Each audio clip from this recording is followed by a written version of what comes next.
What's up, everybody? It's Aaron and Ray here, back again with another episode of Franchise Tag Fantasy Football Podcast. This will be the Saturday episode, Ray. Excited for tomorrow then when you guys are hearing this. Yeah. Good thing if you're listening to this, you're NFL fans and not really college football fans, because it will be a day full of college football probably for most people. Not for me. It's my son's birthday tomorrow, so if you could drop happy happy birthday in the comments would be well appreciated. Happy birthday, little Miles. Yeah, Miles' boy is 1 year old. 1 year old. 1 years? 1 year. 1 year. Years? Can that be plural if there's only one? Nope. That's not how plurals work. What you drinking on, right? It's a little concoction. It's berry punch, Minute Maid berry punch, shot of Malibu, shot of Tito's. I was gonna say it looks like the red Kool-Aid. Like, be careful because the Kool-Aid man might bust through your door if it was Kool-Aid, right. but it's not Kool-Aid. So busted that garage door, be pretty pissed. yeah, super mad, super upset. Oh, but yeah. Anyways, so got a quick question or no? One. How about last night? Well, because it's Saturday, this would be Thursday night. Thursday night game. I picked the Chiefs to win originally, and then I ended up going with my heart about 15 minutes before the game and picked the Chargers. You know what they say? And at halftime, I was like, "Oh, this is a great bet, Aaron. Solid bet." And then what had happened is I should have listened to my head and not my heart, because the Chiefs won by 3. Didn't hit the over, but I mean, Justin Herbert has cartilage in his ribs that's messed up, not the actual rib itself. So he should hopefully be able to go. I mean, they're going to have the extra few days off too, so he should hopefully be able to go. Definitely helpful. But I will say, in that situation, Chargers, what are y'all doing? Put him on the bench. The game was over. I guess it really wasn't, because it was not even close. Because dude, Herbert threw one of the best balls. I was going to say, I was super scared when he couldn't even get the 2 yards for the first down. But turns out, in hindsight, it's 50-50. Dude threw a freaking laser beam, Dr. Evil, to Carter, like through the middle. Defender had his hand up like this far away from his fingertips. If you can't see me because you're not watching YouTube, like 4 or 5 inches away. Dude, it came down to the wire. It was a great game. It was a really good game. Herbo's the real deal. He's the real deal. Do you think Miami's upset that they drafted Tua and not him? I would be. Could you imagine? Could you just picture in your brain? Take your brain sack and just picture Justin Herbert with Tyreek Hill and Jalen Waddle and all of that speed in the backfield. My God. To be fair, they might not have Tyreek Hill because Justin Herbert might have made Devontae Parker look like a stud. Maybe, but I mean, for fantasy purposes, and I guess real NFL purposes too, that last year he was a really good wide receiver. He is a good receiver. He just can't get out of bad quarterback play. That's fair. On a lighter note, though, I won $45 on DraftKings for doing the Thursday night only, like the showdown captain mode. I'm starting to like that more and more than like the bigger main slates. But yeah, I won $45 on that last night because of the game. If McCole Hardman wouldn't have went out and Patrick Mahomes threw that touchdown pass to, I can't even think of his name, but it was the play like right when he went out and then Patrick Mahomes threw a touchdown pass. If that would have been a McCole Hardman touchdown, I would have guaranteed probably won over $1,000. That's tough. Super tough. Other parts of this game, just want to get to them real fast. Mike Williams, he's that guy. Why is he not a part of that game plan? He had a good bounce back game. Week. Just do it. He's so good. Just do it. I do like Josh Palmer. I don't think he's going to be as involved when Keenan comes back, which most likely will be soon. Austin Eckler is kind of scaring me a little bit. The thing that's scaring me is, I mean, granted, he had 14 total like carries, totes of the rock, as they say. He toted the rock 14 times. And between Joshua Kelly and Sony Michel, they both only had 4, but Sony Michel had the red zone carries. Goal line work. The goal line work. And Isaiah Spiller is not a thing. Sucks that drafted him, but you know what? I already cut him. That's fair. Cut bait if you need to, because you got him late. So what are you doing with Sony Michel? He's so trash. He's The fun. first goal line attempt that he had, he looked good, and then after that, it was, or not the first goal line attempt, the rush leading up to the first goal line attempt. Excuse me. He looked really good, broke a few tackles, made some moves, and then it's like he just was like on Gerald Everett on the 99-yard pick six. Like he was dead. He was tanked. He was like, I'm gassed.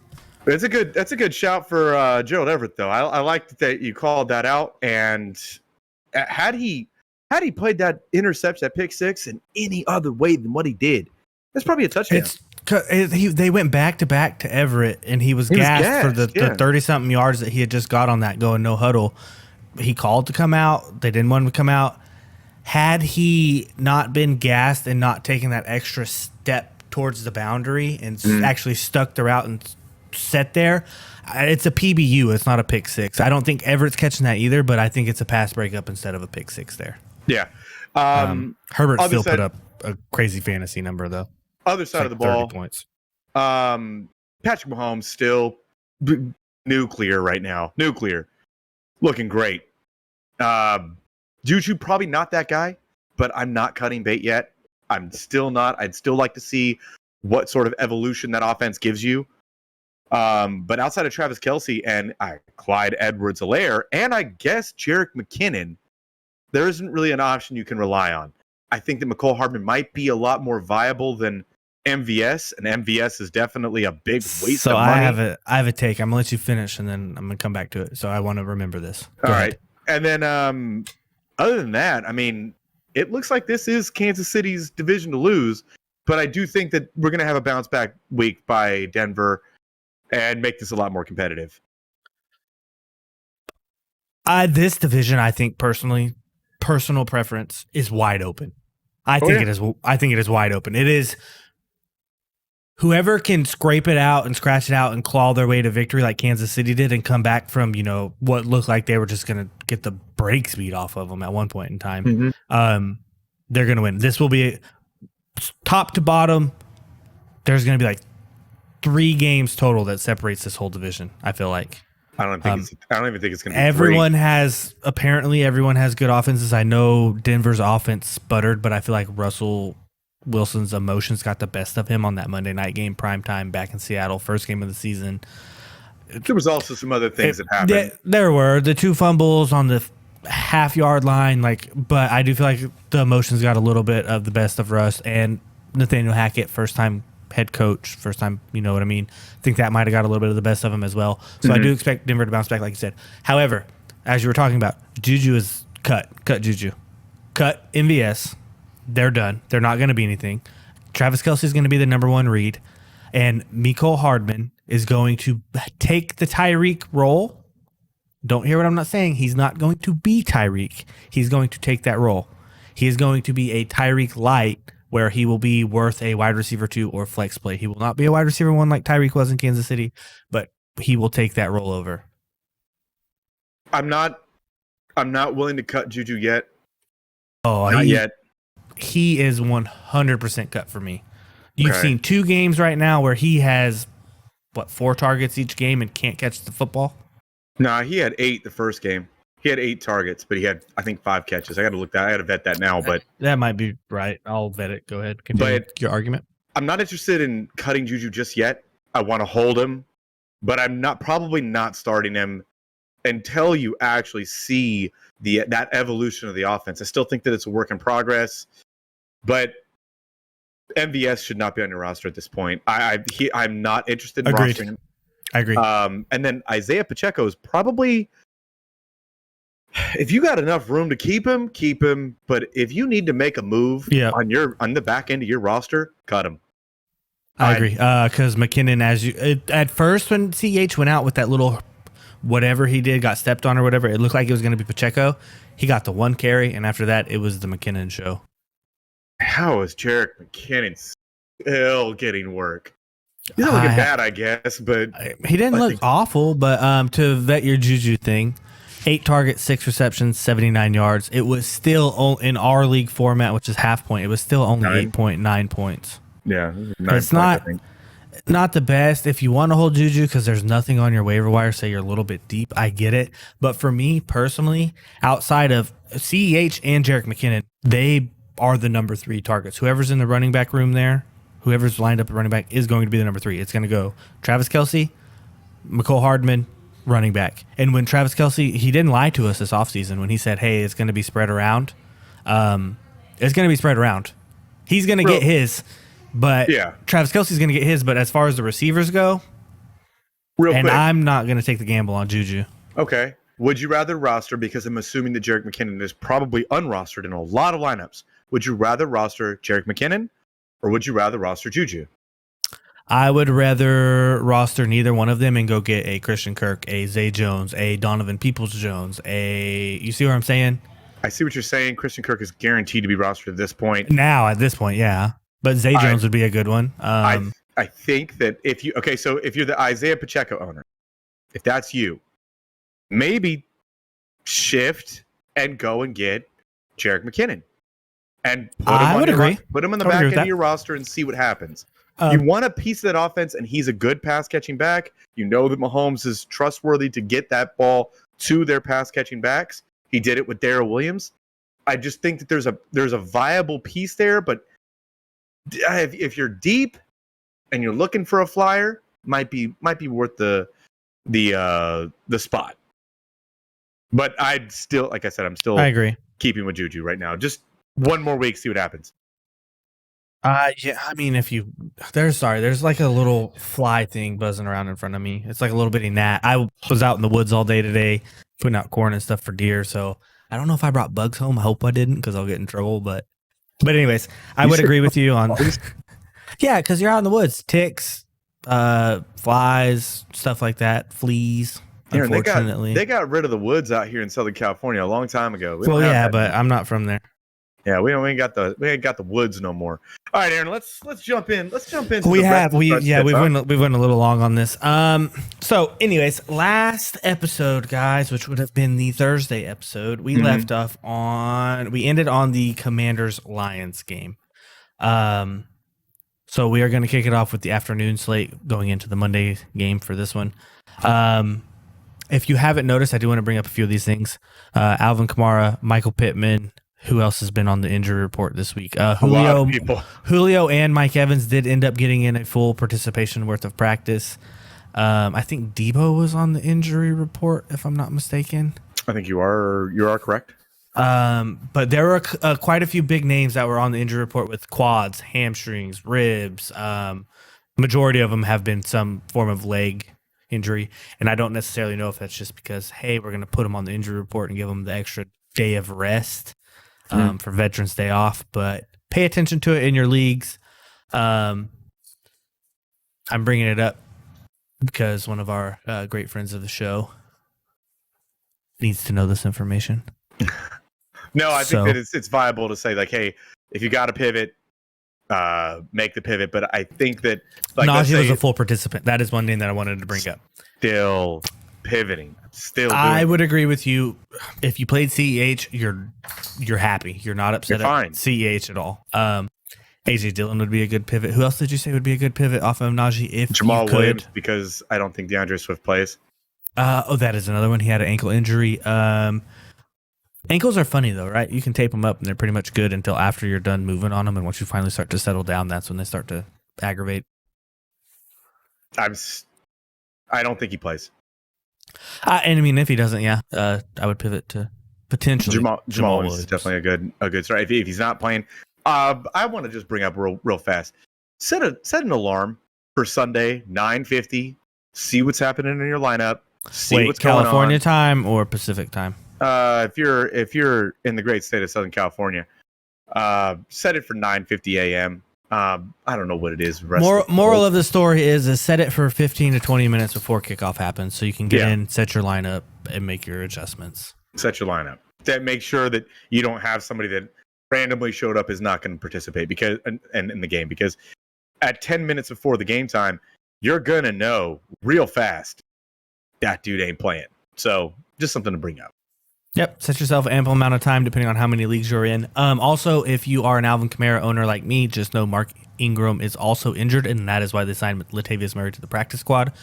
Pay attention to that one. If Kamara's out, pivot. Don't play Latavius Murray. I'm still not interested.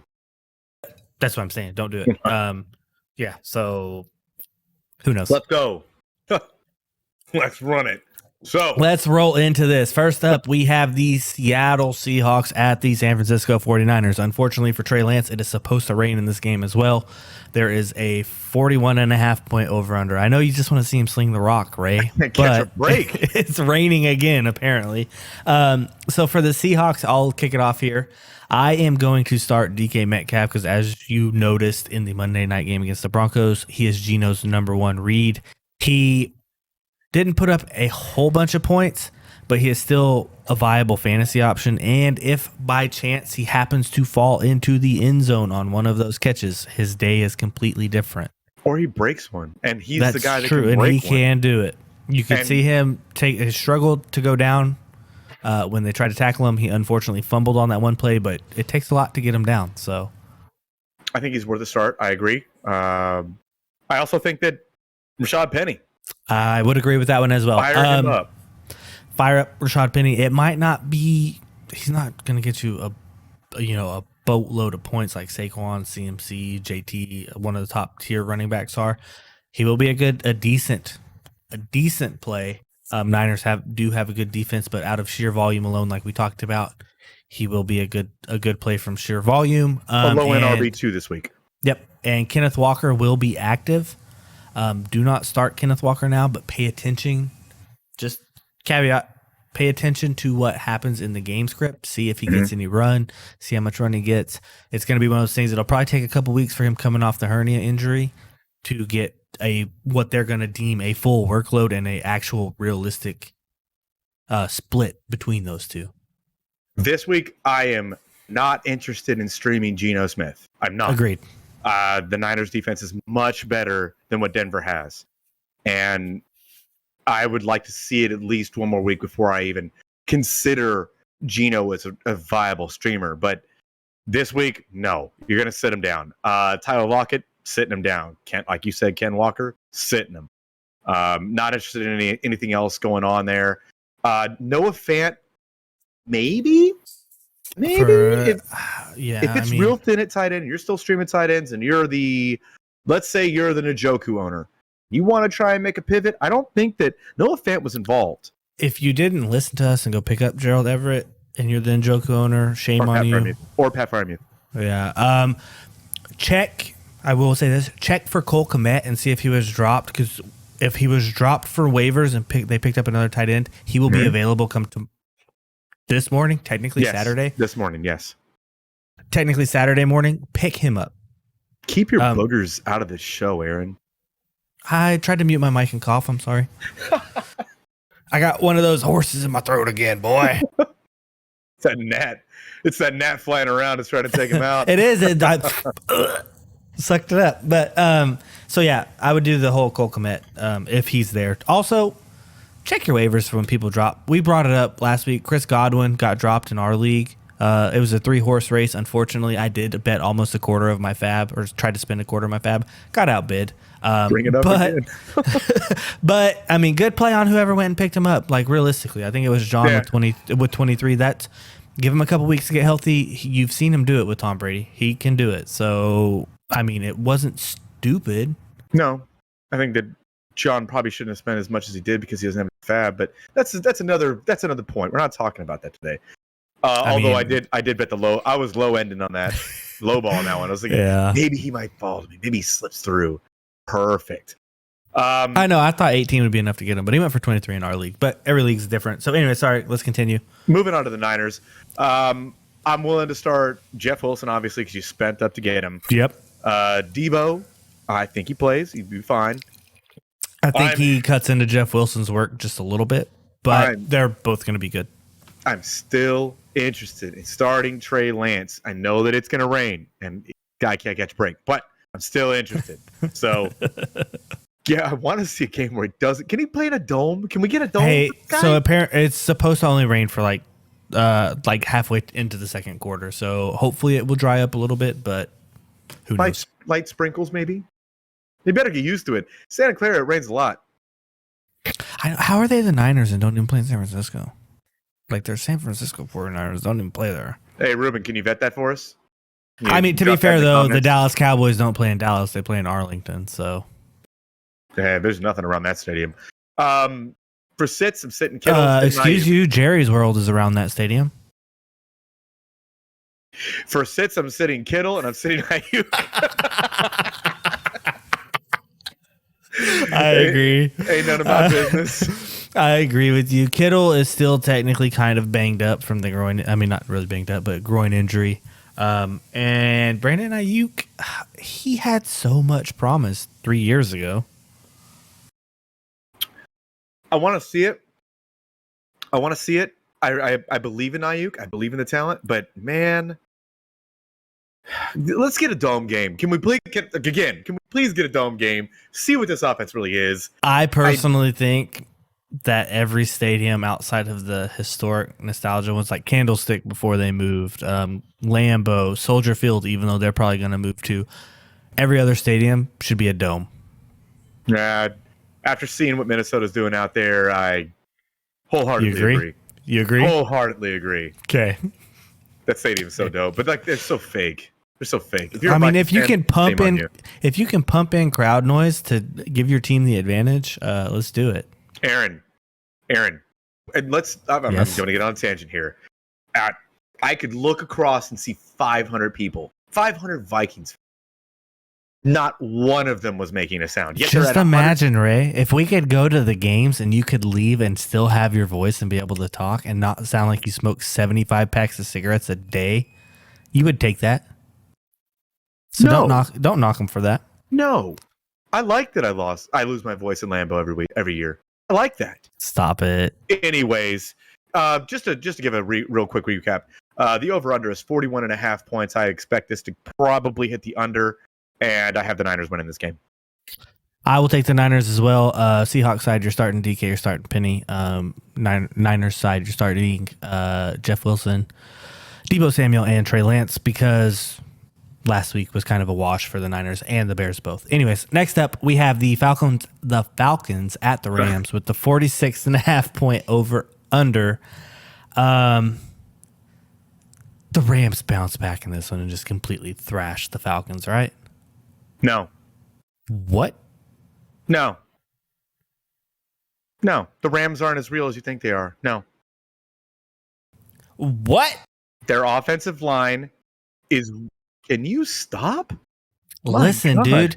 Listen, it's just in your ears, okay? I've muted myself for the people. They don't have to hear me hack up a lung, okay? Dying over there. My God. I don't think the Rams offensive line is that good. And I want to see it. Obviously, I want to see it. But I don't think it's that good. And we're going to find out this week. If they get dominated up front by the Falcons, you know the Rams are not for real. Cooper Kupp is for real. They will not get dominated up front by the Falcons because the defensive line of the Falcons is nowhere near the defensive line of the Bills. I want to see it. The Bills were bringing 4 and getting sacks. The Falcons are not going to bring 4 and even sniff Matt Stafford. So, look, I just want to see what that offensive line looks like and how they respond after a thrashing from the Bills. Right?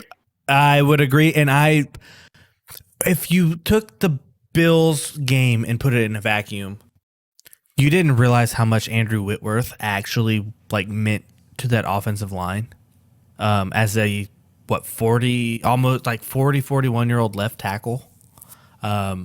Dude kept a lot of pressure. I couldn't hear what you said right there. Your mic kind of cut out. Was he 41? I think he was 40 or 41. I'll vet that. But anyways, go ahead and give us your Falcons starter. All right, continue. So my Falcons starter. Look, I know that you guys have been hearing a lot of talking heads and your updates on Sleeper and Yahoo are saying oh, Patterson's going to split work. They would be so stupid to not give Patterson the He's work. 40. So really? Yep. I didn't know that. I'm starting Patterson here. I'm hesitantly starting Kyle Pitts, but I'm still starting Kyle Pitts. I think he probably draws a lot more Jalen Ramsey coverage, but I'm still starting him. There's not very many other tight ends you're going to put in that can put up the numbers that he can. But like we said, he runs 40% of his routes from wide receiver position as well. Well, we did say in the offseason, shy away from Kyle Pitts and So, sitting everybody else. I don't care that Drake London's there. I don't give a shit that Marcus Mariota looked nice. I don't care. I'm not starting any of them. No, thank you. Moving on. I would agree. I'm sitting Mariota, especially this week, but he is a streaming candidate. I'm potentially, if you are thin at wide receiver, and in a 12-man minimum league, I'm picking up Drake London and I'm holding him before he hits waivers so I don't have to spend any fab. I do think by the time the season's over, he and Kyle Pitts are going to be very involved and help that offense move. I think at that point, then Cordell Patterson will probably be removed from the actual offensive It's the same thing as the game plan for me with Cordell Patterson is the same thing as last year. He's going to be a stud the first half of the season, and about week 7, 8, you're going to try to trade him for as much as you can get out of him. I tried to this week, but I couldn't get it done. So moving on to the Rams side of the ball. Yep. Definitely starting Cooper Kupp. I'm very interested in starting Henderson this week. Not so interested in starting Akers at all. Agreed. And kind of not interested in starting Stafford, but I'm still going to roll him out there. He's probably going to be your quarterback one on your team. Rolling him out there. I have to roll out Stafford, especially if you are in a position kind of like I am, and I'm sure a lot of other people are. Took Kupp super early in redrafts, right? I was lucky, got to keep him in a keeper league. But you could draft Stafford late. You could get him 9th, 10th, 11th round. And if he's your only quarterback, I'm rolling him out there on a weaker Atlanta defense. Yes, they have a couple of really good corners. Cooper Kupp's going to beat him. Apparently, Cooper Kupp beats everybody. He's the best. He and Justin Jefferson are the only people that are as wide open as they ever are. I don't get it. I don't get it. All right. So, and I'm also sitting Allen Robinson. Yeah, I think if you don't have a better flex play him. But if you can pivot off of him for the flex play, I would do it. I'm pivoting. Chances are you have a better wide receiver too. So it's going to be between him as your wide receiver 3 and whoever you have basically at running back 3. To give you an idea, I'm starting Amon-Ra St. Brown. Agreed. I'm starting Deontay Johnson. Agreed. I think I'm a little too high. Maybe let's go Michael Thomas. Starting Michael Thomas. I can hear Ruben right now. What are you just mentioning people roster? Because my roster's good, Ruben. Stop it. I would start Amon-Ra over Deontay. I don't know if I have as much faith in Mitch as I do Stafford. Well, I definitely don't have as much faith in Mitch as I do Stafford. Robinson ran 98%, or was on the field 98% of the plays on that Thursday night game, and he ran 96% of the routes. But the Bills were in Stafford's face so quick that if it wasn't his first read Cooper Kupp, it wasn't going to anybody else. Yeah. So this week is going to kind of be the determining factor for me. But I would roll him out. He's in the conversation of Deontay and Michael Thomas as well. Chances are you got Michael Thomas a little bit later, but Michael Thomas is going to have to catch touchdowns to be relevant. I think he does. So anyways. I don't. Yeah. Anyways, the over under for this game is 46.5. I have the Rams winning this game, but I think it's going to be a lot closer of a game than what people think it's going to be. Ooh, do you? Almost upset. I don't. So anyways, next up we have the Arizona Cardinals and their trash can defense against Devontae Adams and the Las Vegas Raiders. Trash can offense. The over-under, stop it. The over-under in this game is 51.5 points for the Cardinals. I'm starting Kyler Murray. I'm starting Marquise Hollywood Brown because you have to. And I am starting James Conner. That's it. Everyone else, not touching. For me, it's Kyler Murray. It's James Conner. Potentially Zach Ertz. Potentially. But I'm probably sitting Marquise Brown or pivoting from Marquise Brown. Why? I just don't believe in that offense right now. And I think that the Raiders' pass rush is good enough to get in Kyler's face. Not going to give him time to get the ball downfield. That's where Marquise Brown makes his money, and I just don't believe in Marquise Brown this week. I think it happens. I think he gets 35-yard plus. Yep, touchdown pass, one play. That's what he's going to need. That's what he's going to need. Fantasy day off. So by saying that, you're saying that I am banking on a big play happening, right? I'm not interested. Yes. I'm not interested in making that bet. Okay. That's all I'm saying. Look, you can make that decision if you're. It's obviously roster dependent, but I just think that there's better options, especially on what you probably drafted around him to go with to pivot around Marquise Brown. But do you? So tell me who you're going to start for the Raiders. For the Cardinals, I'm sitting every other option that they have. For the Raiders, obviously Tay, Waller, Jacobs. Gross, but yes. And that's about it. Not necessarily interested in starting David Carr. Derek Davis' older brother, you dummy. Sorry. I looked at you for a second. Did I just say David? Did I say David out loud? You did. Oops. I'm not interested in starting Derek Carr. No thanks. Carson Wentz is a better starter than that. If you had to go, you're gonna catch some flack for that one. I know, right? I had to plant my flag somewhere. And Hunter Renfrow is I don't know if Carson Wentz is where I would have planted that flag. It's scary. I know. It definitely gave me the pucker test. Yeah. So Hunter Renfrow, he's a potential cut candidate. Oh yeah. Like super potential cut candidate. I have to see it this week. I have to. Do you think you do is the real question. Do I cut him? What's on your waiver wire? No, I'm talking about do you think that you see it from him this week? No. Okay, I think he's the third at best option. And they're gonna force feed Darren Waller the ball too. It's just gonna happen.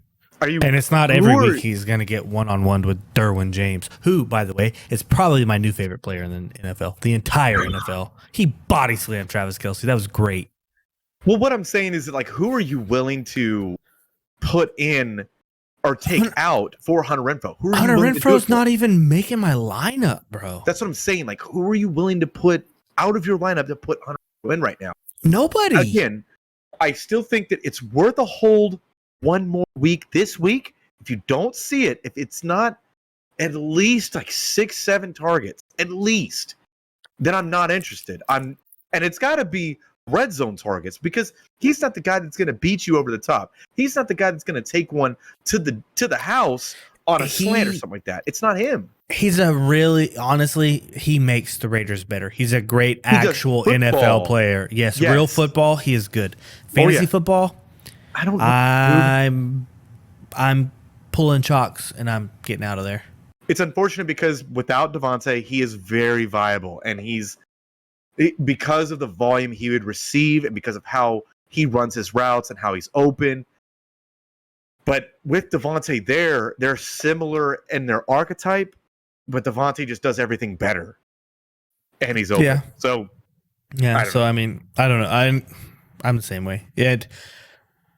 Go stash a running back that you think might get some play later. Go stash Ty Davis Price. Is that right? Tyrion Davis Price for the Niners? Tyrion, yeah. Go stash Tyrion Davis Price for the Niners. Cut Hunter Renfrow. Right there. Still on. Oh, I thought you were being serious. Like, hold on. I was like, okay, I'll hold on. But cut Renfrow and go stash one of those guys, because if Jeff Wilson's been injured, he's known to be injured. And if it happens to be Tyrion Davis Price that gets all that work, that's going to be a way better play week in, week out than Hunter Renfrow's going to be. So look at the deep cuts in your waiver wire, because right now Hunter Renfrow's not doing anything. If you happen to play in a fab system and Hunter Renfrow blows up and goes off, chances are the week after that it's not going to happen. It's because Devontae's getting triple teamed, and still at that point in time they're still going to throw him the football. But they have Darren Waller too, so they can't do it. That's why I want to hold him just for one week. They can't double all those people on that defense though. So if they're doubling Devontae, Darren Waller's going to have a mismatch with the linebacker, because, like I said, week in, week out, it's not going to be Derwin James that's one-on-one Darren Waller and beat them.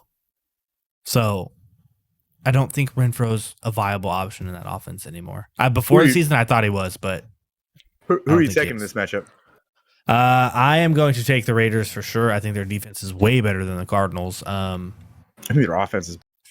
Kyler Murray is hands down better than Derek Carr, but as far as an offense as a whole, yes, I would agree that. I'd say not right now. Yeah, I would agree that the Raiders are a better offense. So now that we finished that game, Ray, you're taking the Raiders? Yeah, I'm taking the Raiders. All right, let's hit a quick break, and then we will be right back. Okay? Hey, everyone. This show is brought to you by Driffles Jerky. Are you like us and love beef jerky, but hate paying those high prices for subpar meat? Well, at drifflesjerky.com, they have the money meat. You said the money meat? That's right, the money meat. Great tasting beef jerky made from top quality cuts of beef at great prices. Use promo code FranchiseTag to get yourself 10% off on your order today.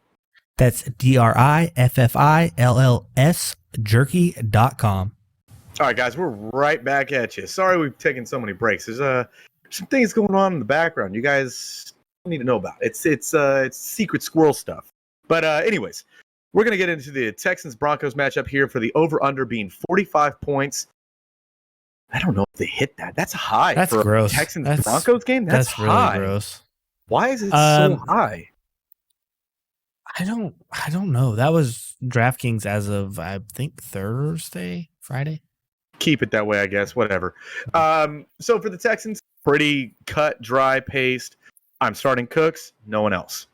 Not interested. No one else. Agreed. I'm starting Cooks. I'm sitting Dameon Pierce, and I'm sitting Rex Burkhead.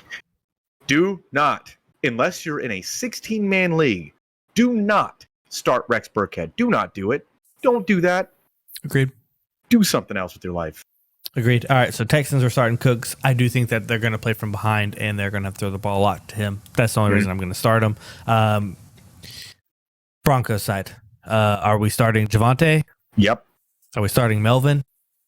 Yep. In the I think flex. that the Broncos will be up so much that they're going to want to not use Javonte to get him hurt. That Melvin or to be will. 1-2, or to be like one. They'll be up by so much that, and we're saying that, but like the Texans didn't look super bad last week.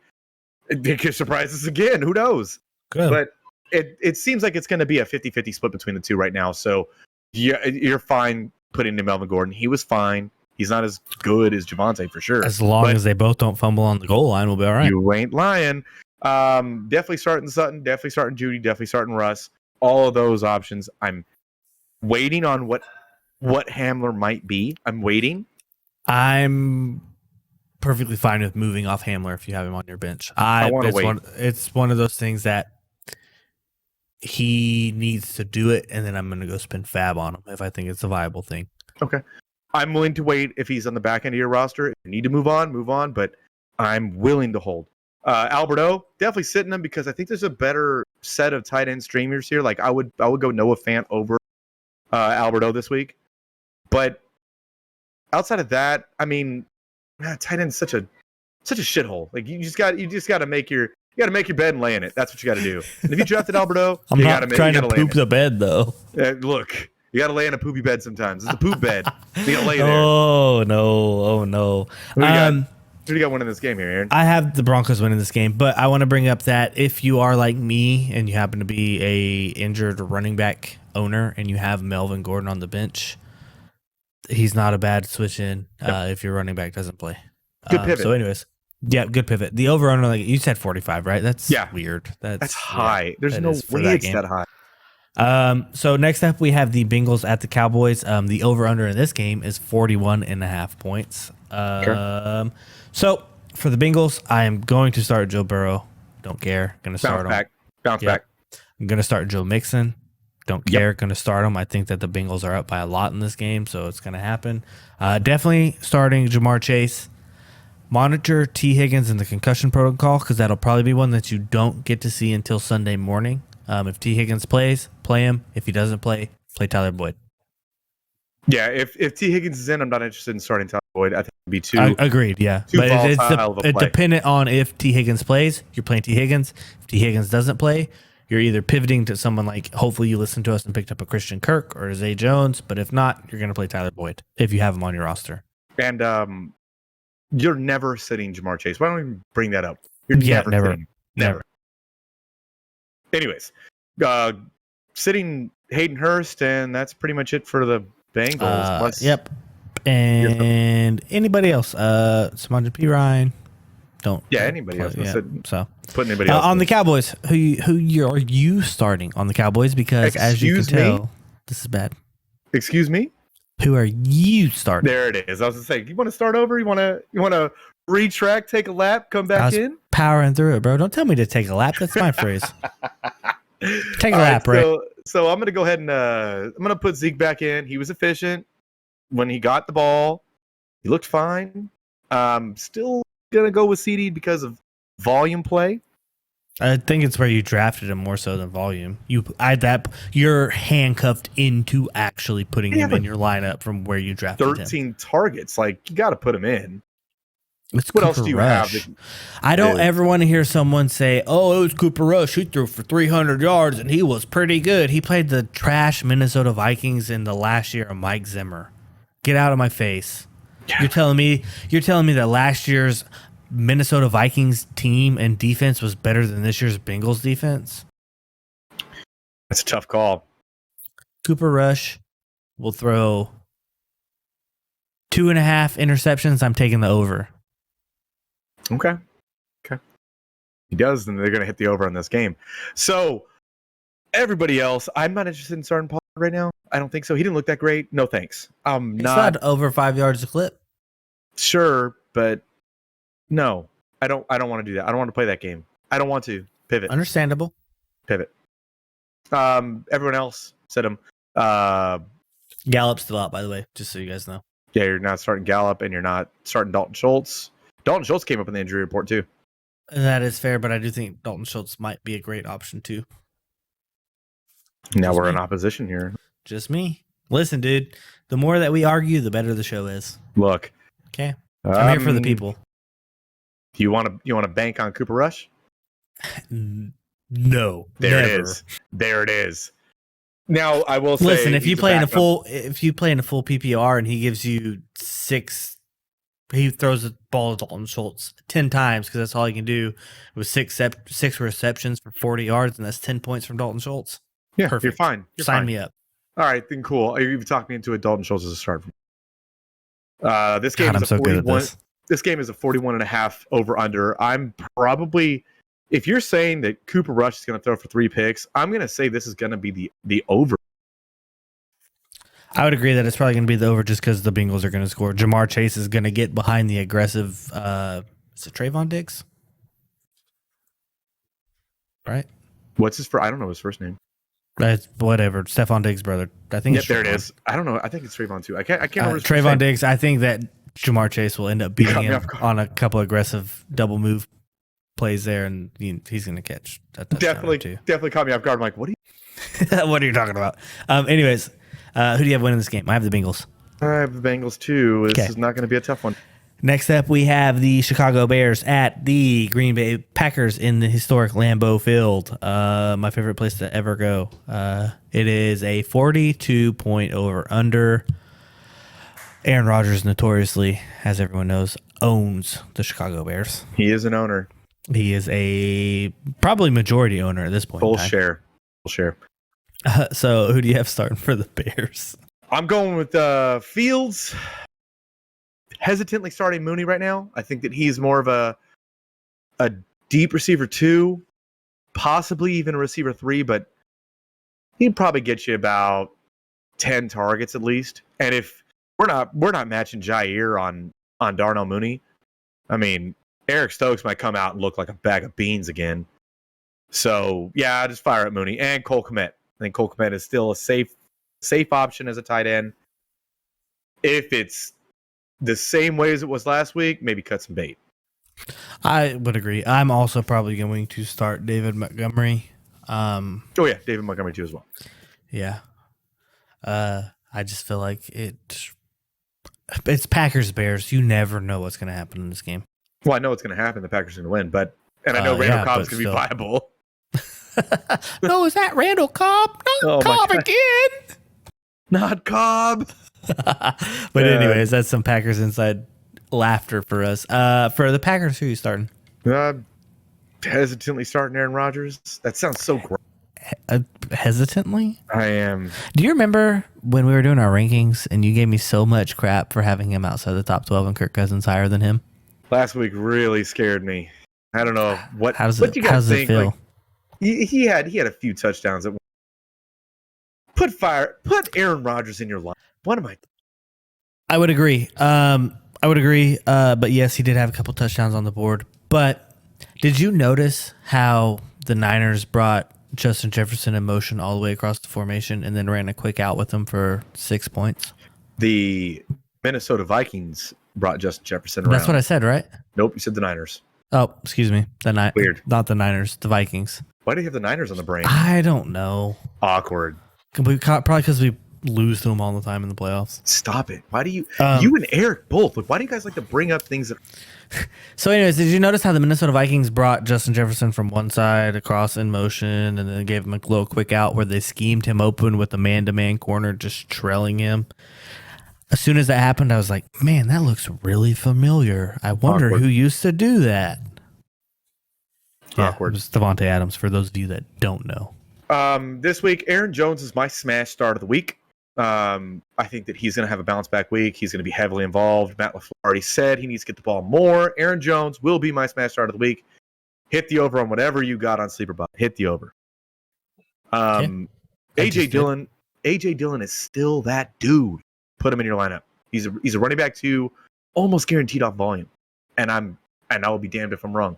Be damned. Alan Lazard still don't know if he's really going to be that involved this week. I think. What do you feel? What do you feel I about think it? he is out of sheer necessity. Okay, so he's going to play. He's a full participant. Yeah, he's a full participant. He's a full participant. So I think he's going to play. And he plays. He's worth that start. I think he gets probably about 10 targets. He's easily the number one in that offense. Even if he drops a ball, Aaron Rodgers has enough trust and rapport with him that he's going to go back to him. He's not just going to cold shoulder him like he did Christian Watson. Now, out of the rest of the receiving options, I think Tanyan is a viable start as a tight end. But again, if you have another option, if you drafted somebody, probably worth going with that route. He did have 5 targets.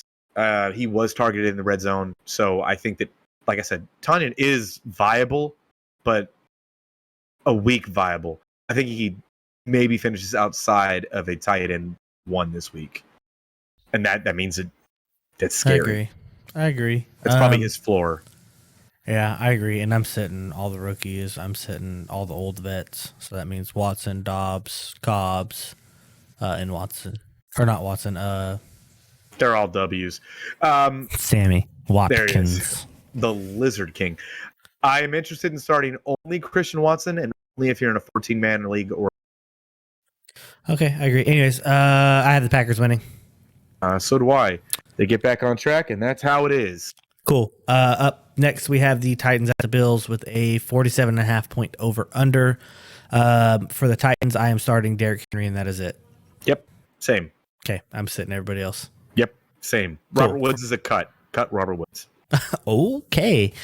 For the Bills, I am starting Allen Diggs and Russell Gage. Devin Singletary is very efficient, but I'm not starting him because there is a 3-back rotation in Buffalo.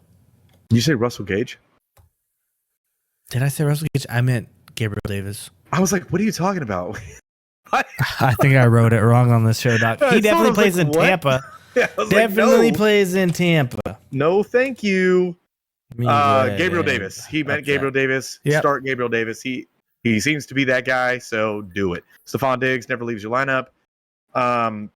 In deeper formats, or if you were trying to pivot off of some of the other options we've talked about, I think Singletary's fine enough. He looked like the most explosive back in that backfield. But he's not getting at least 60% workload, so I'm not going to do it.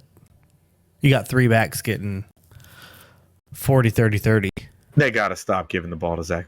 One point in time, they got to stop. They won't. Why?